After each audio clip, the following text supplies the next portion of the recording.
va disposer notre cœur pour entendre ce que le Seigneur a pour nous. Nous avons été bénis par cette série de prédications sur le Saint-Esprit. Il n'y a pas de hasard. Et je crois qu'il va encore nous apprendre de nouvelles choses sur qui il est. Et on peut déjà le remercier parce que c'est lui qui nous fait ce lien avec le Père et le Fils. Et il va encore se manifester, avoir une relation plus profonde avec vous, avec nous, et afin de voir la puissance de Dieu se manifester. Le livre des Actes, ce n'est pas seulement un livre, mais on peut le vivre ici pour nous aujourd'hui, actuellement. Et ça dépend de nous et de notre collaboration avec lui, de notre disposition de cœur. On va accueillir le pasteur. On peut l'applaudir pour l'encourager. Merci Sylvie. Elle a raison. Quelle belle série avec ce pneuma, la personne du Saint-Esprit. Pneuma en grec, la personne du Saint-Esprit et les messages qui ont déjà été proclamés avec, souvenez-vous pour certains, et si vous n'étiez pas là, vous avez la possibilité d'écouter à nouveau ces messages en audio avec notre frère Hans, avec Marc le lundi de Pentecôte, avec un invité qu'on avait eu, Prince Jikon. Moi, je dis Alléluia pour les révélations qu'on a eues et qu'on a entendues, les expériences de guérison, de transformation, de pardon, de réconciliation, de restauration. Alléluia. Et Dieu, notre Père, nous dit de lui demander en toute confiance les choses qu'il a promis dans sa parole. Alors nous avons raison de nous attendre à lui et de lui dire « Seigneur, toi mon Dieu, mon Père, merci pour la personne du Saint-Esprit. » Et que notre désir d'expérimenter plus de la personne du Saint-Esprit soit notre ardente prière. Aujourd'hui, demain, après-demain, tout au long de cette série, mais même au-delà, puissions-nous plus que jamais ouvrir nos cœurs, nos vies à sa présence, à son écoute, à son action. Puissions-nous être des personnes différentes à la fin de ce culte, à la fin de cette série de messages que nous étions au début, par la merveilleuse personne du Saint-Esprit. Et en plus, la bonne nouvelle, qui vit en nous. Elle est là. On n'a pas besoin de l'attendre. Elle est là. Elle vit en vous. Elle vit en chacun de nous. Et alors que je participais il y a peu de temps à une fête d'anniversaire, j'ai pu faire connaissance et discuter avec une dame que je rencontrais pour la première fois dans cette fête d'anniversaire. Et elle m'a raconté comment elle s'est retrouvée à cet anniversaire. Et là, je veux remercier ceux et celles qui jouent pleinement leur rôle de témoin. Parce que c'est grâce à une chrétienne sur son lieu de travail qui a osé témoigner à cette femme qui vivait un drame, une difficulté, qu'elle s'est rapprochée. Puis ensuite, elle est venue dans des groupes maisons. Et ensuite, elle est venue à un événement d'anniversaire. Et ensuite, je me suis retrouvé sur son chemin. Mais il y a eu tout un processus avant que je ne puisse l'écouter et échanger avec elle et lui parler. Et en fait, elle m'expliquait pourquoi elle avait du mal à croire en Dieu. Est-ce que vous en connaissez d'autres de personnes qui sont comme ça ? Qui ont du mal à croire en Dieu. Et elle avait du mal à croire en Dieu à cause d'une situation de divorce. Et son point, c'était... Mais si Dieu existe, et si Dieu m'aime comme vous le dites, pourquoi a-t-il permis une situation de divorce et toute cette douleur que je traverse ? Eh bien, en fait, ce que je lui ai dit, c'est que certains d'entre nous, et on peut certains et certaines personnes se retrouver, ou que vous allez retrouver sur votre chemin demain, ont des blessures si profondes qu'ils se demandent s'ils pourront un jour faire confiance à quelqu'un. Peut-être avez-vous inconsciemment, et je crois que c'était le cas de cette femme, inconsciemment reporté vos échecs relationnels qui, reconnaissons-le, sont marqués par le péché, sur un Dieu qui, lui, est juste et saint. Et à présent, c'est l'incertitude qui s'est invitée, qui s'est immiscée dans votre relation avec Dieu, et c'est le cas pour cette personne. Là où je suis rassuré, c'est qu'elle est au contact de chrétiens. Dieu est tellement bon, elle ne se rend pas encore compte, mais que Dieu l'aime, c'est ce que je lui ai dit. Ce n'est pas un hasard si vous êtes là, au contact de chrétiens, même si vous posez encore de nombreuses questions sur Dieu et sur son amour pour vous. Mais il vous le montre, puisqu'il a mis des chrétiens sur votre route, qui ont osé témoigner. Et ça, je ne peux que vous y encourager, de nous y encourager. Et qui peut nous préserver de cela? Nous remplir de confiance, nous permettre de jouir de l'intimité avec notre Créateur, la personne du Saint-Esprit. L'un des meilleurs aspects d'une relation avec l'Esprit Saint, c'est l'intimité, la sécurité, l'encouragement qu'il nous procure. Car c'est à ce moment-là que nous pouvons servir Dieu comme des enfants aimés au lieu d'agir comme des esclaves stressés ou dirigés par la culpabilité. Nous sommes des enfants aimés du Père. Et ça, c'est le Saint-Esprit qui vient le révéler, le déposer dans ton cœur. D'où le titre du message de ce matin, le Saint-Esprit, ce partenaire d'intimité. Dis-le avec moi, le Saint-Esprit, ce partenaire d'intimité. En étudiant l'épître aux Galates, celle que Paul a écrite aux chrétiens de Galatie, vous allez démasquer et détruire 2 forteresses. La recherche de l'approbation par le mérite, ça c'est la première forteresse. La recherche de l'approbation par le mérite. Il faut que je fasse des choses pour plaire à Dieu. Et ça, il y a même des religions qui vous y encouragent. Il faut que tu fasses ceci, il faut que tu fasses cela. Il faut, pour mériter ton salut, pour mériter l'éternité, il faut que tu agisses de telle façon et de telle façon. Il faut que tu te tiennes tous les samedis à 2 avec des pancartes dans un lieu. Vous voyez à peu près de qui je veux parler, mais je ne les citerai pas. Et le deuxième forteresse, c'est le manque d'assurance. Le manque d'assurance. Et Paul dira aux chrétiens de Galates, dont vous voyez la référence biblique s'afficher au chapitre 4 et au verset 9, « À présent, vous connaissez Dieu. Bien plus, Dieu vous a reconnu comme sien. Comment se peut-il alors que vous retourniez à ces principes élémentaires sans pouvoir ni valeur pour en devenir à nouveau les esclaves? Connaissons-nous Dieu ou connaissons-nous simplement des choses sur lui? Ce n'est pas la même chose de connaître des choses sur Dieu et de connaître Dieu. Tu peux connaître des choses sur quelqu'un, mais sans connaître la personne. Sommes-nous de simples connaissances ou des amis intimes? En Galates 4, Paul explique la différence entre un esclave et un enfant. Il désire s'assurer que les chrétiens de Galatie profitent des privilèges que Jésus leur a acquis à la croix. Il ne suffit pas de chanter la croix, il faut vivre la croix. Il faut connaître les privilèges de la croix et les saisir par la foi.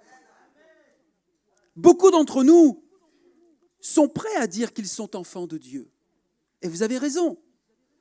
Mais pouvons-nous dire ce matin, avec assurance, du plus profond de notre cœur, que nous connaissons Dieu et qu'il nous connaît?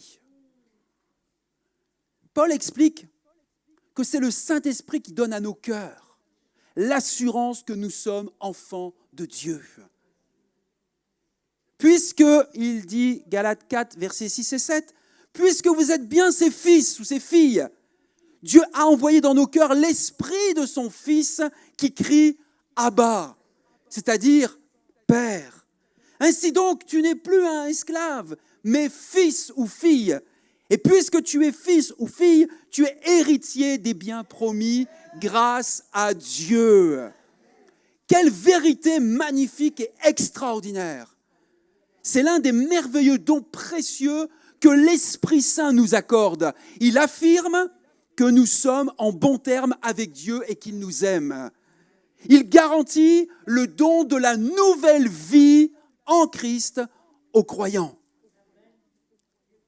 Il nous assure que nous n'avons rien à craindre parce que nous sommes ses enfants et qu'il est puissant. Il affirme que nous sommes pleinement acceptés de manière inconditionnelle. Et il nous rappelle que nous aurons la pleine victoire quand le royaume de Dieu sera pleinement accompli. Paul souligne ces vérités essentielles dans sa lettre aussi aux chrétiens de Rome, lorsqu'il dit aux Romains, chapitre 8, versets 15 à 17, « En effet, vous n'avez pas reçu un esprit qui fait de vous des esclaves et vous ramène à la crainte. Non, vous avez reçu l'esprit qui fait de vous des fils ou des filles adoptives de Dieu. Car c'est par cet esprit que nous crions « Abba », c'est-à-dire Père. L'Esprit Saint lui-même et notre esprit nous témoignent ensemble que nous sommes enfants de Dieu. Et puisque nous sommes enfants, nous sommes aussi héritiers. Oui, peut-être que tu as des parents qui ont un patrimoine et un jour tu hériteras de tes parents. Ou tu hériteras d'un parent concernant des biens matériels. Mais là, il y a une richesse encore plus grande et plus extraordinaire lorsque Dieu nous dit, lorsque Paul nous rappelle aussi aux Romains que nous sommes héritiers. Héritiers de Dieu et donc co-héritiers de Christ, puisque nous souffrons avec lui pour avoir part à sa gloire. Donc il y a aussi une dimension dans cette marche, dans cette relation de souffrance, de douleur. Où en êtes-vous par rapport à cette vérité ? Peut-être que vous y adhérez à 100%. Et dans ce cas, je ne peux dire qu'amen. Mais peut-être que vous vous dites, je ne vis pas encore ce genre d'intimité avec Dieu. L'esprit en moi ne s'écrit rarement, peut-être jamais, Abba, Père. Et dans ce cas, je n'ai malheureusement pas de méthode en 4 points à vous proposer pour être connecté au Saint-Esprit. Mais j'aimerais en revanche souligner 2 obstacles que je vois régulièrement, que j'ai vus dans ma vie, mais que je vois régulièrement dans la vie de certaines personnes, 2 obstacles potentiels à cette relation d'intimité. Le confort et la cacophonie. Le confort et la cacophonie. Je m'explique. Premier obstacle, le confort. Personnellement, je ne me suis jamais senti aussi proche de Dieu que lorsque la proximité de Dieu devenait un besoin intense. D'après la Bible, l'Esprit se manifeste dans des situations où nous aurions peur en temps normal. Par exemple, quand Luc nous dit au chapitre 12 et versets 11 et 12, « Ne vous inquiétez pas au sujet de ce que vous aurez à dire pour votre défense, ni de la manière dont vous la présenterez, car le Saint-Esprit vous enseignera à l'instant même ce que vous devrez dire. » Voyez-vous, nous expérimentons la direction du Saint-Esprit quand nous nous trouvons dans une situation désespérée. Par exemple, quand nous sommes jugés à cause de l'Évangile. Quand on nous demande pourquoi nous croyons en un Dieu qui permet des catastrophes. Quand des enfants sont agressés. Vous entendez cette actualité comme moi? Ce qui s'est passé à Annecy. Intolérable. Incompréhensible. Et lorsque tu viens avec ta foi et ton amour et ton Dieu, certaines personnes vont dire, mais si ton Dieu existait, il n'aurait jamais permis cela. Sauf que les gens qui disent ça ne connaissent pas Dieu. S'ils connaissent vraiment Dieu, le Dieu de la Bible, ils comprendront que ce n'est pas Dieu qui a permis cela. Et qu'en termes d'influence spirituelle, il n'y a pas que Dieu. Ou encore quand nous apprenons brutalement quand un membre de la famille vient de mourir. C'est là que nous expérimentons la présence et la direction du Saint-Esprit. Jésus va faire référence au Saint-Esprit comme le défenseur ou le consolateur. Laissez-moi vous poser une question simple. Pourquoi aurions-nous besoin de faire l'expérience du consolateur si nos vies sont déjà confortables ? Si nous ne ressentons pas le besoin d'être avec lui, en quoi cela nous intéresse-t-il de savoir que Dieu est avec nous ? Si tu n'as pas envie d'être avec lui, à quoi ça sert de savoir que Dieu est avec nous ? J'aimerais vous lire le témoignage d'une de nos sœurs de cette église. Dans la lettre de nouvelles dont faisait allusion Sylvie tout à l'heure, il y a une rubrique qui s'appelle « Témoignage ». Donc si vous avez envie d'envoyer un témoignage par écrit, pour nous partager ce que vous avez vécu avec Dieu, ce que vous avez expérimenté avec Dieu, ce que vous voulez encourager, parce que vous savez qu'il y a des paroles dans la Bible, comme Ésaïe, qui va dire « à la loi et au témoignage ». Revenez à la parole de Dieu et portez votre témoignage. Apocalypse nous dit également que celui qui vaincra, c'est celui qui va aussi communiquer son témoignage. Donc, il y a une importance aussi à pouvoir partager les expériences que nous vivons. Et je vous encourage à les écrire, à me les envoyer, pour qu'à un moment, ça puisse être une illustration dans un message qui vient appuyer un point, une vérité, comme quoi ce que nous enseignons et ce que nous vivons n'est pas que de la théorie, c'est aussi des réalités que nous vivons, que nous expérimentons. Alors, prenez le temps de lire la bonne nouvelle, prenez le temps de rédiger quelques mots de témoignage. Il y en a quelques-uns qui me sont déjà arrivés, mais j'en profitais pour faire un encouragement. Et cette sœur nous dit la chose suivante. Il y a quelque temps qu'elle a expérimenté ça, mais je l'avais gardé en stock, en archive. Et elle écrit en début d'année 2022, j'étais fatiguée, découragée dans ma vie de prière. J'avais l'impression que la routine m'étouffait et que je n'étais plus renouvelée. Dans mon journal intime, on peut lire MI, moment intime, RAS, ou du mal à prier, à étudier la parole, ou RAS, je papillonne. Le 10 janvier 2022, elle dit, j'ai pris mon stylo, mon journal intime, j'ai répandu mon âme devant Dieu et à la fin de ce moment, merci mon Dieu pour ce temps de partage, de réflexion, de direction, merci infiniment, merci pour ce moment. Je n'ai même pas pris le temps de prier comme je l'entends habituellement, mais à bas la routine, les règles. Tu n'as que faire des règles, de mes règles. Tu m'as bousculé, tu m'as élargi. Oh merci mon Dieu. Et le 19 janvier, 9 jours plus tard, elle écrit « La réflexion du pasteur Laurent a trouvé un écho en moi. Je décide de commencer tous mes moments intimes avec mon journal de bord et mon stylo. Et ce jour-là, mon moment avec Dieu ne s'est pas passé comme il se serait passé sans stylo. Sans stylo, j'aurais essayé de suivre mon programme, action de grâce, louange, prière en langue, méditation. Mais là, tout de suite, le Saint-Esprit m'a interpellé. Il a pris le contrôle et il m'a renouvelé. Depuis ce jour, la fatigue et la routine ont disparu. Je suis rafraîchi et cela dure. C'est une expérience qu'elle a vécue en début 2022, mais elle me l'a transmise en 2023. Donc, je n'ai pas gardé ça en stock depuis 1 an et demi. Ça serait périmé. J'ai trouvé ma porte d'entrée dans la prière personnelle. Je n'essaie plus de tout faire rentrer dans des cases. Le Saint-Esprit me surprend. Un mot, un verset, une personne, et je me mets à écrire, à louer, à méditer, à intercéder. Votre message du 6 février 2022, pourquoi j'ai arrêté de respirer ? Vous nous aviez encouragés à prendre des décisions pour avoir, par exemple, un livre de prière, pour garder une trace des sujets de prière, des réponses de Dieu, favorables ou non, afin de nous souvenir, de voir notre cheminement. Et je peux témoigner qu'il en découle une grande richesse et bénédiction. Nous sommes tous différents, dit-elle. Mon chemin pour entrer dans la prière est certainement différent de celui de mon frère, de ma sœur. Puissions-nous être à l'écoute du Saint-Esprit, qui ne manquera pas de nous conduire personnellement, en nous offrant de véritables bouffées d'oxygène dans sa présence. Mon cri, dit-elle, c'est que je découvre aussi ce chemin pour prier ensemble et que beaucoup de blocages tombent. Je le crois, je le vivrai. Elle dit merci d'avance à notre Dieu, à vous, pasteur Laurent, pour le canal que vous êtes. Et je passe les dernières lignes de conclusion. Mais ensemble, on dit Amen. C'est ce don précieux de l'intimité que le Saint-Esprit nous offre. Et cette assurance n'a pas de prix. Et elle vaut toute perte de confort et de sécurité.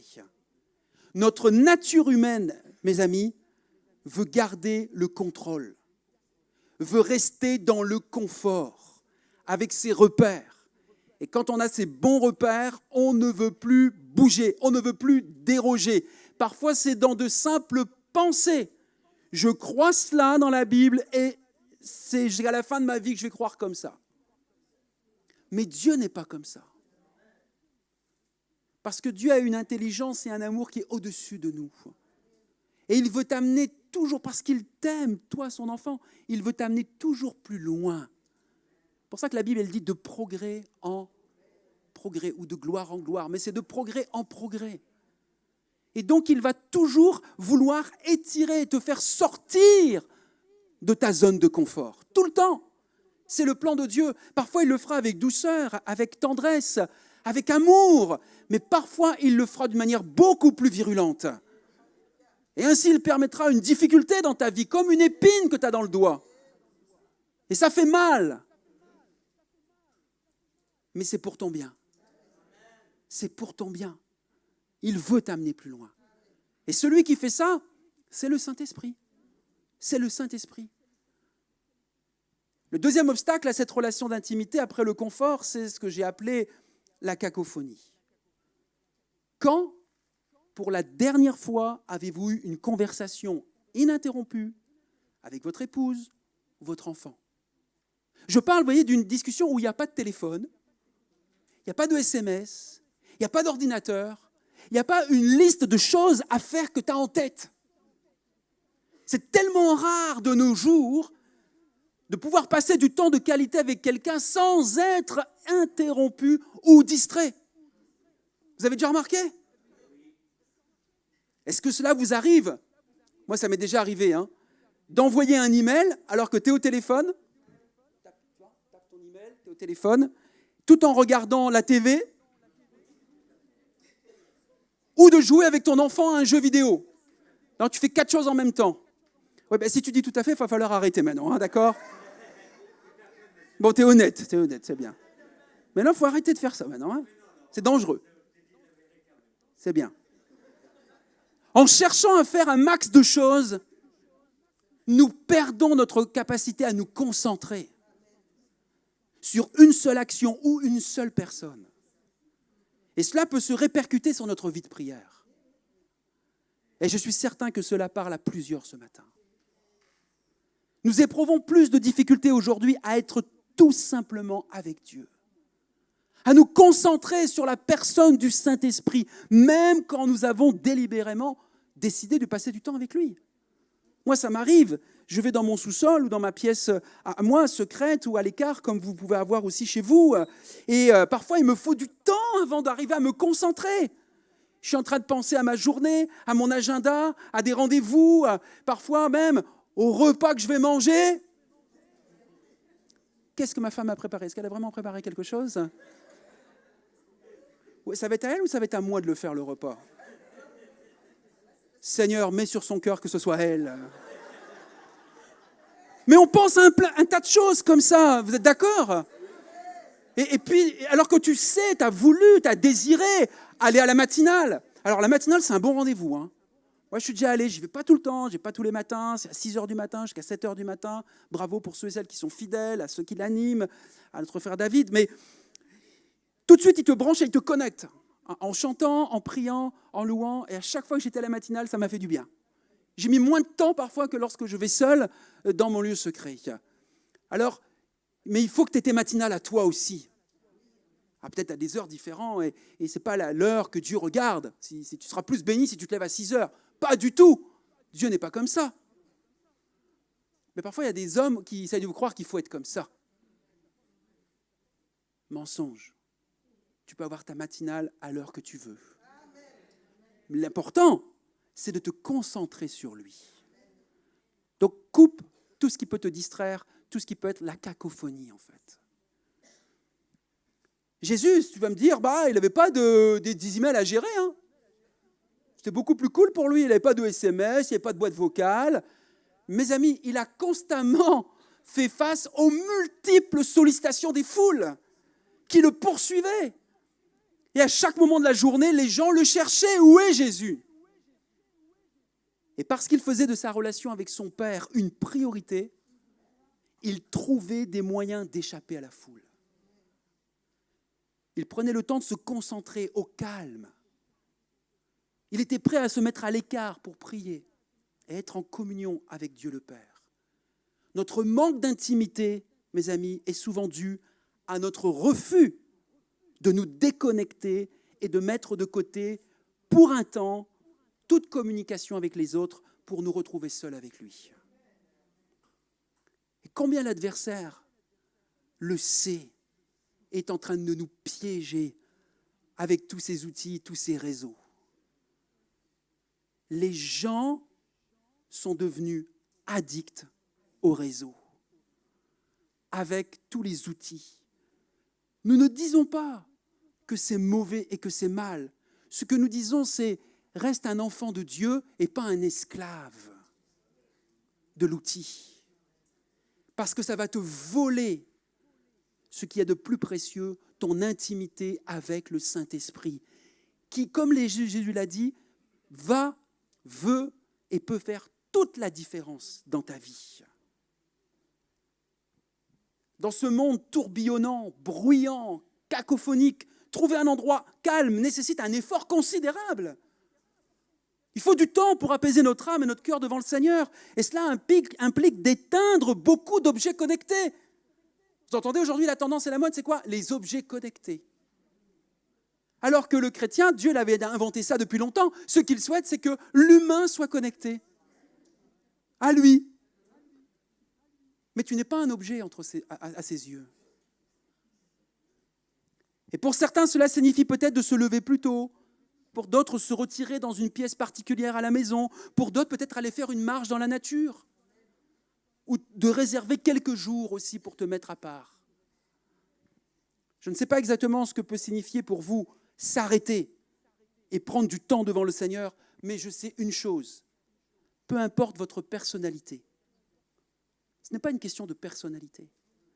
L'art de s'arrêter, de se couper de toute distraction ou vacarme de ce monde et d'écouter, c'est une discipline spirituelle.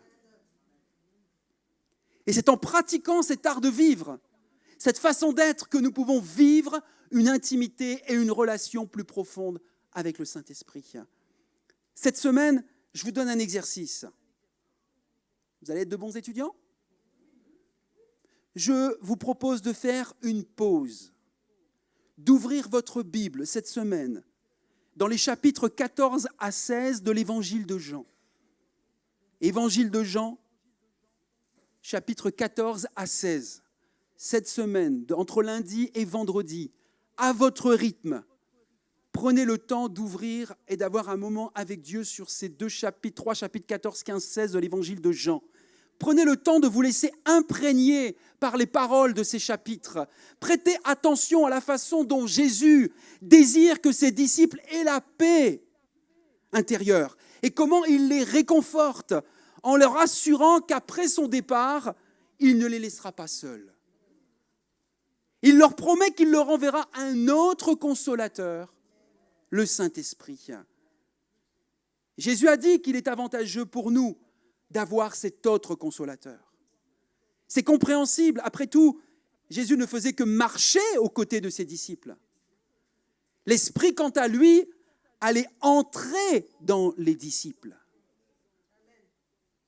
Vous avez sans doute entendu cette vérité que je vous prêche ce matin des centaines de fois, mais vous a-t-elle déjà émerveillé ? Seriez-vous prêt à prendre 30 secondes maintenant pour vous arrêter sur le fait que Dieu est en vous. Dieu habite en vous.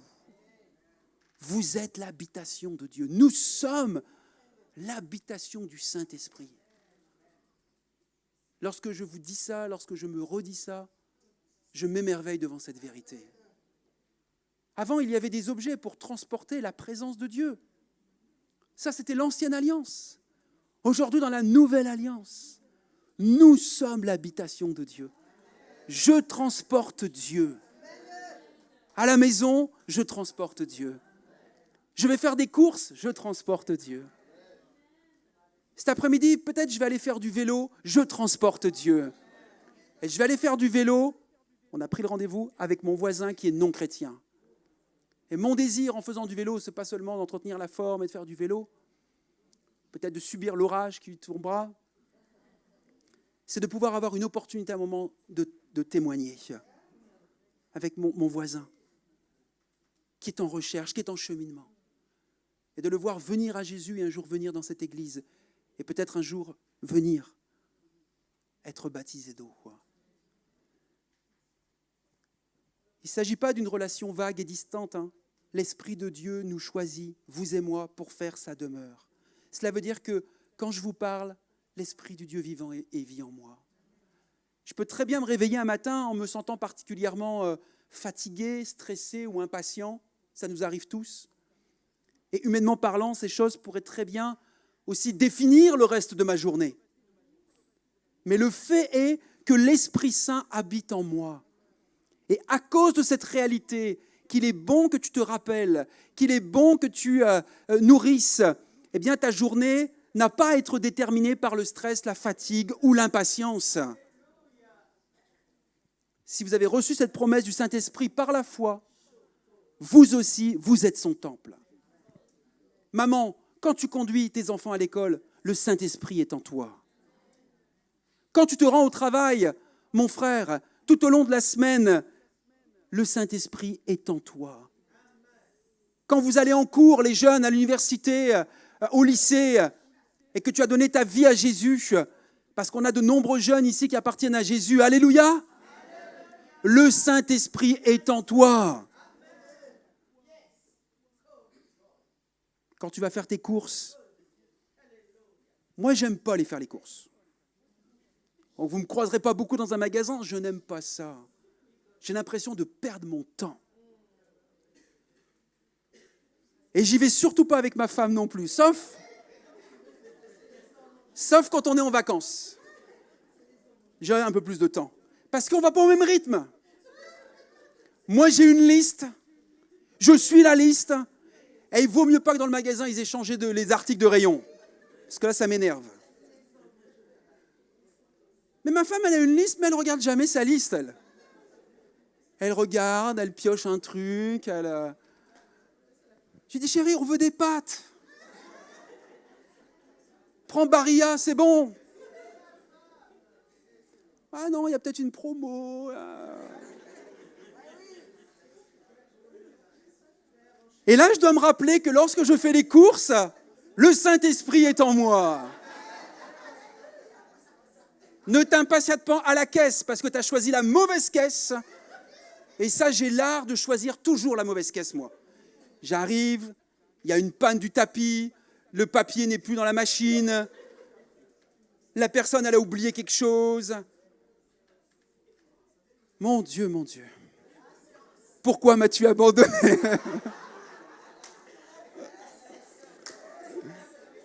Non, Laurent, le Saint-Esprit est en toi. Vous comprenez pourquoi je ne veux pas faire les courses, hein ? Je bénis ma femme qui va faire les courses. Et toutes les épouses qui aiment bien aller faire les courses, on vous bénit ce matin. Allez, frères ? Bon, après, il y a des hommes qui aiment bien aller faire les courses. Hein. Bon. Ils doivent avoir un don que je n'ai pas. Voilà. Mais voyez-vous, quand vous promenez le chien, le Saint-Esprit est avec vous. Quand vous vous engagez dans une nouvelle saison de votre vie, de transition, le Saint-Esprit est avec vous. Quand vous faites face à la tragédie et à la douleur, le Saint-Esprit est avec vous. Quand vous vous impliquez dans différentes relations, quand vous prenez des décisions, quand vous vivez votre vie, en fait, le Saint-Esprit demeure en vous. Ne passez pas à côté de cette réalité. Elle ne peut pas être traitée comme un sujet banal, suffisamment intéressant pour lui accorder que quelques minutes. Non, sans jamais prendre le temps de l'étudier en profondeur. Vous êtes le temple du Saint-Esprit. Vous n'êtes pas juste en train de vivre votre vie par vos propres forces. L'Esprit de Dieu est en vous. Et c'est la raison pour laquelle Jésus disait qu'il valait mieux qu'il s'en aille et que l'Esprit vienne. Ne vous éloignez pas de cette vérité. Recevez-la ce matin tout à nouveau et laissez-la vous marquer en profondeur. Nous avons été choisis, greffés, adoptés dans la famille de Dieu. Et maintenant que nous faisons partie de la famille, l'Esprit en nous nous fait crier « Abba, Père ». Souvenons-nous que Abba, ce n'est pas le groupe suédois de musique. Abba, c'est le terme le plus intime pour faire référence au Père. C'est-à-dire papa. À un moment, je m'interrogeais quand les gens appelaient au début, j'étais chrétien, J'entendais des chrétiens qui disaient à Dieu le Père, papa. Je dis, ils vont un peu trop loin là quand même. Si tu l'appelles Père déjà, c'est bien, mais papa. Mais j'ai compris avec le temps qu'ils avaient une relation beaucoup plus intime que moi avec Dieu le Père. Et ils avaient compris que c'était devenu leur papa. Ça évoque une familiarité, une intimité profonde. Et lorsque l'Esprit de Dieu parle à nos cœurs, nous pouvons parler à Dieu comme à notre Abba. Nous commençons à expérimenter une relation d'intimité si profonde que peut-être nous demanderons même, est-ce que tout le monde se sent autant aimé de Dieu ? Écoute le Saint-Esprit ce matin murmurer ces vérités à ton cœur. Il n'y a donc maintenant aucune condamnation pour ceux qui sont en Christ Jésus. Rien ne pourra nous séparer de l'amour de Dieu en Christ Jésus. Il est fidèle et juste pour nous pardonner nos péchés. Nous pouvons citer sans doute ces versets par cœur, mais nous avons souvent besoin de nous remémorer leur puissance et leur véracité. Et l'un des rôles du Saint-Esprit, c'est justement de faire ce travail de remémorisation. Dieu a dit à Israël, je termine, et j'invite l'équipe de louange à me rejoindre, à prendre place. Dieu a dit à Israël, par l'intermédiaire de son prophète Jérémie, vous vous tournerez vers moi et vous me trouverez lorsque vous vous tournerez vers moi de tout votre... Je me laisserai trouver par vous. Quand, pour la dernière fois, mon ami, mon frère, ma sœur, as-tu cherché Dieu de tout ton cœur ? Nous ne sommes pas Israël. Je suis d'accord avec toi, mais Dieu désire toujours que son peuple le cherche et le trouve. Demande au Saint-Esprit, ce matin, ce soir, demain, après-demain, demande au Saint-Esprit de te permettre de mettre de côté maintenant toutes choses, afin que tu puisses le chercher de tout ton cœur. Dis à ton Dieu, à Dieu ton Père, céleste, que tu désires une intimité avec son esprit. Peu importe le prix, même si tu dois en souffrir. Demande cette chose à Dieu ton Père. Je veux une intimité avec ton Saint-Esprit. Je vais vous inviter à vous lever et nous allons ensemble interpréter, écouter peut-être pour la première fois, interpréter ce chant ensemble. Peut-être que ce chant va t'inspirer des prières personnelles, quelque chose qui va monter sur ton cœur pour l'exprimer à Dieu ton Père ce matin. Fais-le. Prends cette liberté de le faire. Si tu as envie de pleurer parce que tu sens qu'émotionnellement des larmes montent, exprime-le. Tu as envie de t'agenouiller, fais-le.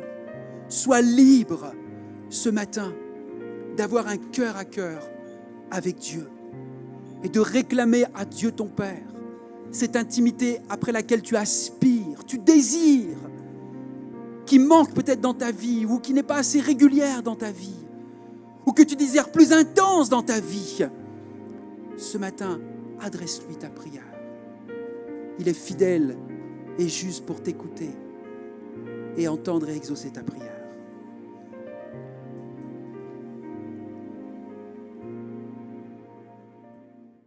Soyez bénis, gardez ce que vous avez reçu et soyez encouragés. Amen.